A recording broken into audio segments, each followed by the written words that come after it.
I just got a box in the mail. It's a bunch of circuit boards that I ordered about 10 days ago. It's actually 80 circuit boards, 6 different designs, and I'm going to unbox them on this video. And then afterwards, I'm going to give you 5 tips for designing printed circuit boards that I've come across for the last 30 years of designing circuits. So let's take a look at what's inside this box. Got many different colors of circuit boards I tried to order this time. Let's see what we got in here.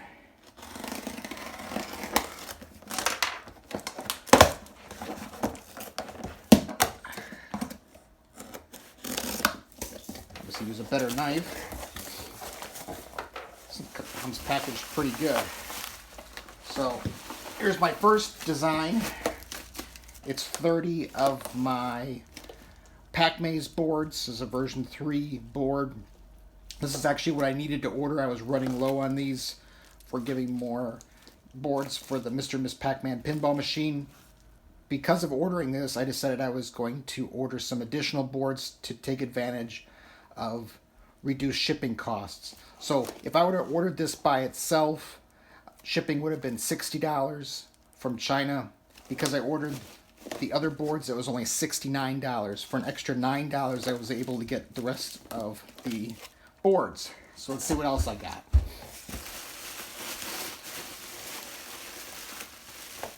Oh, this is cool.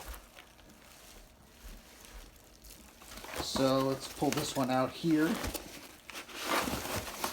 It's a black printed circuit board. This is actually a word clock. It's a word clock that's 2/3 the size of my normal word clock. I haven't done a video on this one yet. I tried doing a video a ways back and it just didn't come out right, so I didn't upload it. This is actually the second version of the printed circuit board. I neglected to do a design rule check before I ordered the printed circuit boards, and I left some of the wires not connected. So there were 3 LEDs on this circuit board that weren't wired, and it was kind of a pain to wire up the first couple, so I didn't want to make any more without having the right board. And these boards here cost me about $2 a piece. Those are black. See, the next one is my ghost board. This is the second version.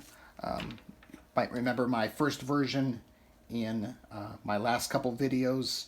There's a couple problems with this board. I wanted to start using this display in addition to this one, so I wanted to move the board over a little bit so I can use this little OLED display.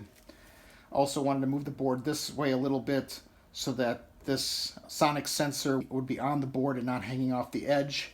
Then I had a bunch of fly wires because I pulled a part and didn't check the layout to make sure it was right, and someone had labeled the pins wrong, so I had to put a lot of fly wires on it. In any case, I was able to just lay out a new board and get 10 of these. These cost me $1.60 a piece. This is that blue again.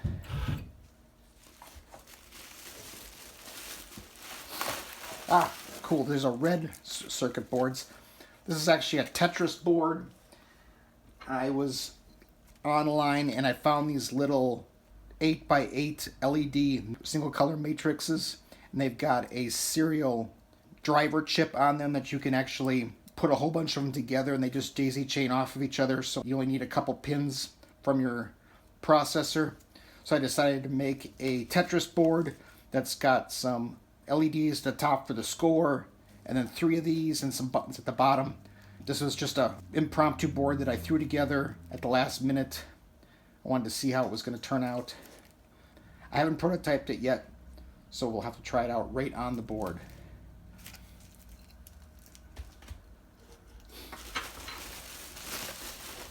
And here's a yellow boards. Oh, these are kind of nice. This is actually a, let me pull one of these out of here. Oh, that's kind of nice. I've never seen the yellow before. It's kind of a transparent yellow, kind of a, with the traces kind of come out gold looking. It's kind of neat. This is actually a Signal X flip display tester. My old vintage Signal X displays. I found that the coil wires, when they're soldered to these little pins, sometimes fail, and it's really hard to tell if they're connected or not.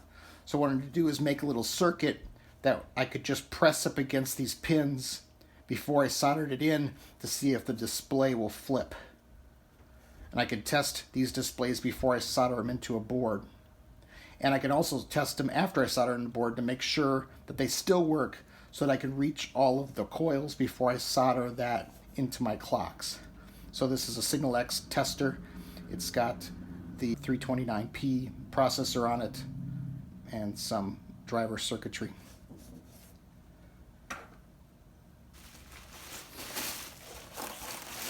That board there is 50 cents a piece. Here's my last board.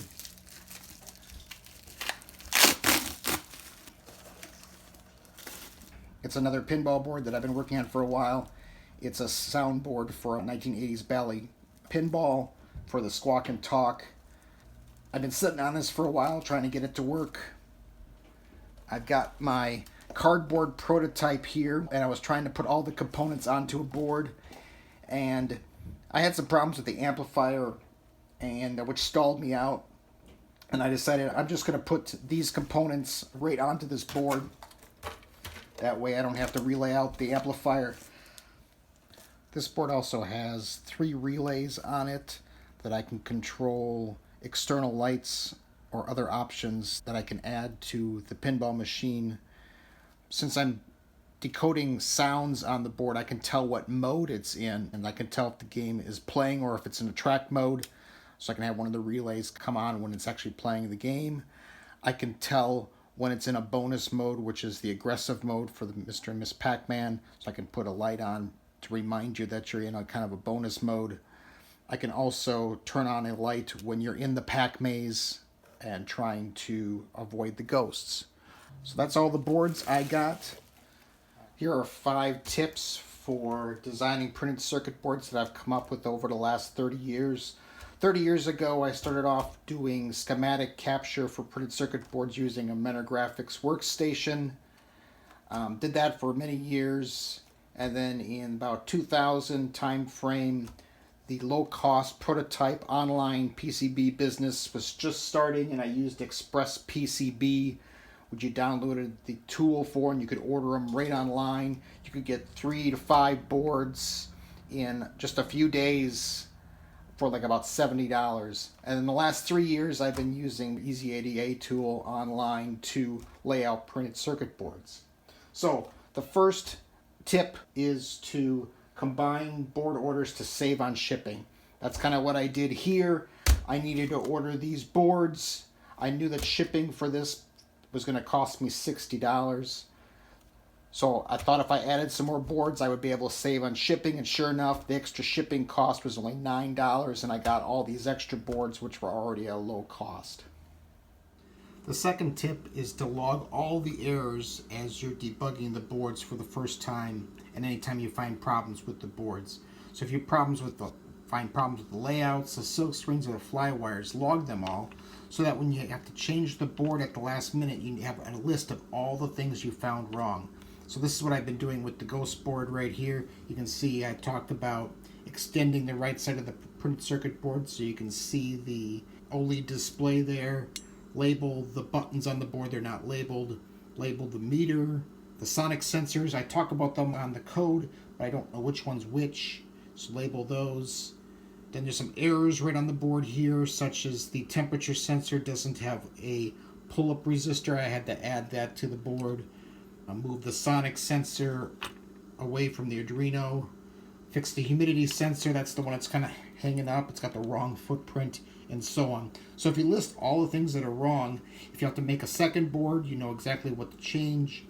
If you want to make a revision to the board, you know all the items that you can fix on the board. And if later on you pick up an old design and want to find out what's wrong with it, you can look on your list of errors.